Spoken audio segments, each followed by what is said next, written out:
Okay then, Helldivers, we are back and we've got a lot to go through today as we've just had our first hands-on tester trial with the WASP launcher, which was quite an interesting one. I'm going to be telling you guys my 2 cents on it and how to potentially use it, as well as a new patch update that got a little overshadowed by the crossover with Killzone 2 this morning. But with that being said, there's a massive controversy going on with that alone and the Superstore at hand. Shams Georgiani has made a statement and we're going to take a look at some of your opinions on it before we give you guys my hot take.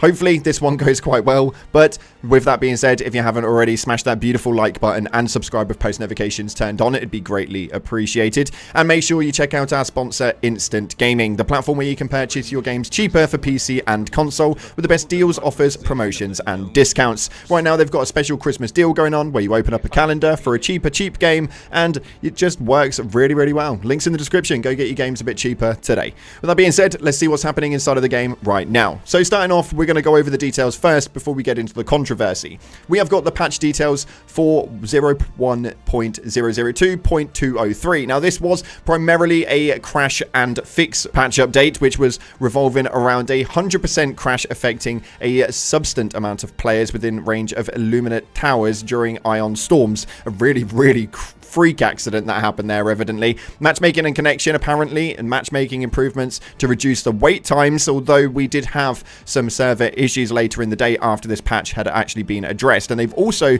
addressed an issue which forced disconnection to specific gameplay conditions during Illuminate missions. Now, I can confirm that that is still a problem outstanding. I was watching numerous streamers that were having the issue. Myself, I had the problem as well with people that I was playing with.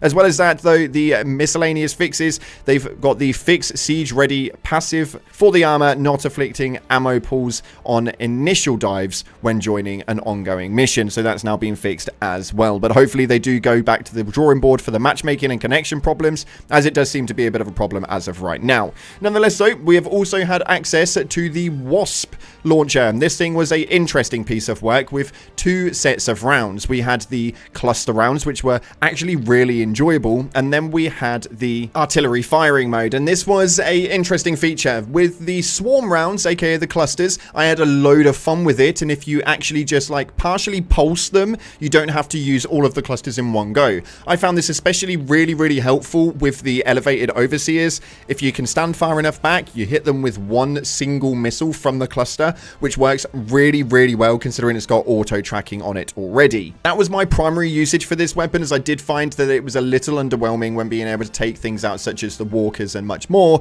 and it didn't really deal with the hordes all too well. Yet the artillery mode did seem to work quite well with dealing with more the horde mode basis. It explodes before it hits the ground, therefore leaving an air bursted movement at the bottom, almost a bit like a way a mortar does. Overall, it was really enjoyable, but I preferred the swarm rounds. Those clusters just seemed to be so much more impactful, and the fact that you can control how often you fire them off, for me, was an absolute perfect blend for the weapon. Let me know what you guys are thinking of it via the comment section below, but we have to talk about the controversy around the Superstore. Now, for those of you guys who don't know, we have just had a massive announcement for a game crossover with Killzone 2. This did involve a armor set, full armor set I may add, player card, title and a weapon. This is all in the Superstore and accumulated to a pricing of 1,900 super credits, and this is where the issues came in. When you are charging war bonds for around 1,000 super credits, a lot of people were kicking off about the pricing. As of right now, the Discord is going absolutely crazy. The Reddit, it seems to be all they're talking about, and the comment section of every video right now is not very happy with regards to this. Now, there is a bit of a difficulty with regards to how they can approach this, but we're going to get into what Shams has said before we tell you guys what our opinion is here of this hot take. Now, Shams actually states, hey, quick comment on the Hellgast stuff. Firstly, this is our first collaboration, so we'll be figuring it out as we go along. Let us know what you'd like to see in the future. Secondly, it's optional. The more of this we sell, the more Illuminate type stuff we can keep dropping for free. Now, the response he got from this from some people was, you cannot be serious. These prices are effing egregious.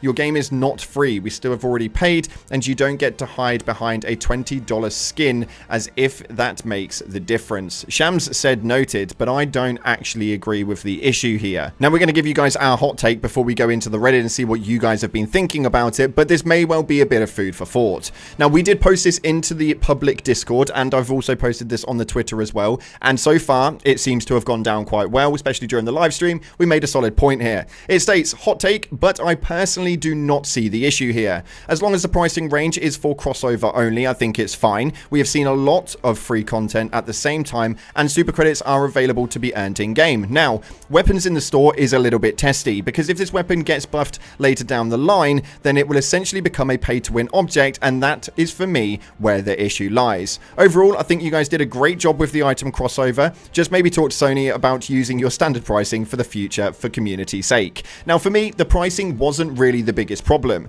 This is obviously going to happen from time to time, especially with Sony being the overhead of where Arrowhead is currently standing on. Now, this is a full Sony crossover, as both Killzone and Arrowhead are Sony content, and unfortunately they are going to have the influence over that. But what I do think right here is that the prices for the armor and stuff is not a bad thing.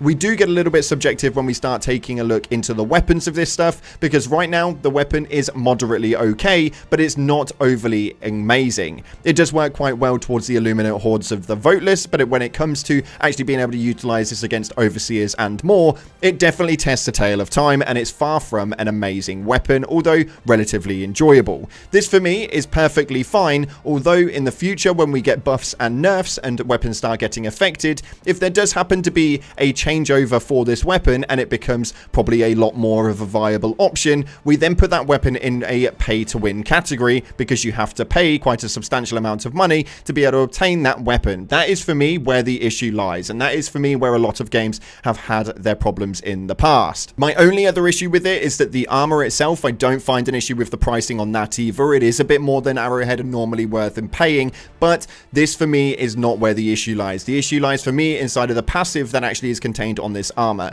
Currently, you cannot get this armor passive absolutely anywhere else, and I've seen absolutely no source from anybody at all stating that it is going to become available as a more reasonable price later down the line. What this does mean is it does kind of lock it behind a wall where you guys are not able to get it unless you're willing to pay that price. That is where I don't really agree with the narrative of it. Overall, though, I think they've done an incredible job. Just for me, the weapons primarily should not be in the store. And if I see a stratagem ever hit that storefront, I think that we're going to probably walk into a lot larger issues than what we see in the community as of right now. I reckon we keep stratagems away from the Superstore, because that is not going to be healthy. And if we can avoid the weapons, that's my main hot take. Let me know what you guys are thinking of it in the comment section below. But we're going to take a look at what you guys had to say, because you also have quite high opinions. This one first here says, the new Superstore update is bad. So we have a new assault rifle in the store for 600 credits, I think. With the armor set, it adds up to 18,000, and this is absurd. No set should cost over 1,000 super credits. Even if we forget the armor set, a new AR, they seriously add a new gun and lock it behind a 600 super credit paywall. Now, obviously, this is where, again, the problem is going to come in, but I think that the actual pricing of this isn't really the biggest problem.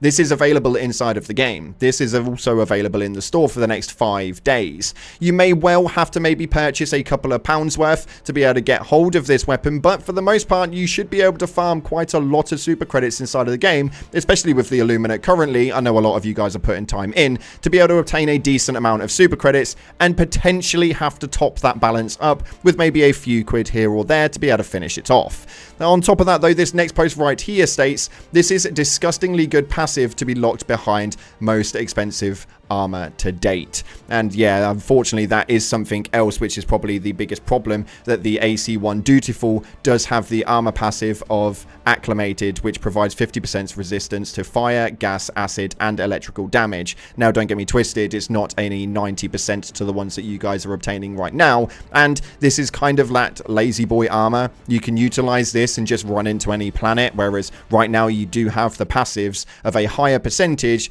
running into planets where you know you're going to get those problems. Everything's kind of there. You don't need this armor set, but it is definitely a lazier option to utilize and just have that 50% across the board. I don't think that this is a massive problem, but I could understand why somebody would be quite upset about it. Now, we're going to put this down to your court. I want to know what you guys are thinking about it right now, so let me know in the comment section below, as we do know that Arrowhead do watch these videos, and I'm sure they will appreciate the comments coming from you guys, as long as they are constructive and not just outright hate hating for the sake of hating. We've had a lot of free content right now. I'm more than happy to support Arrowhead in their moves forward, even if it is a couple of quid extra than normal. Now, reading through your top comments, so you guys had some constructive stuff to say, and I think that's why I love this community the most. Nonetheless, they say right here in the first one, I really hope paying nearly the same amount of super credits that we would for a war bond for a single armor set won't be the norm. And yeah, I do completely agree with you. I think that as long as they keep this down to the crossover only content, then this shouldn't really become too much of an issue. I think for me personally, that's mainly where it lies. As long as this doesn't become their standard pricing, we should be okay for the most part with actually avoiding this problem. The second one right here states they really need to add a new way of getting super credits, like some weekly challenges or major order giving at least 200 credits. I think a weekly super credit challenge would not be the worst thing to actually come from the game. 200 super credits isn't a massive amount, but it is enough for you guys to be able to accumulate a bit quicker than the 10 that you'll find here and there, or even just like a monthly bonus of 500 super credits that you guys can find. It means that after 2 months when a new war bond comes out, you can essentially afford a full new war bond, and then you get the extras that come inside of the war bond. I don't think that's a bad idea. Pretty well done there, man. And this last one right here states, that is all stupid expensive. Guess I gotta start grinding, and that is probably the best mentality to have for it. It's in the store for 5 days. You may have to update a few quid at the end of that, or a few dollars, a few bucks, whatever you want to call it. But for the most part, I don't think the price is actually the outstanding problem, whereas the weaponry is probably where the issue will lie later down the line. Hopefully this one doesn't bite him in the ass. Thank you so much again for watching, guys. If you haven't already, hit that like button, subscribe, post notifications turned on. Appreciate your faces. And as always, I'll see you in the clouds.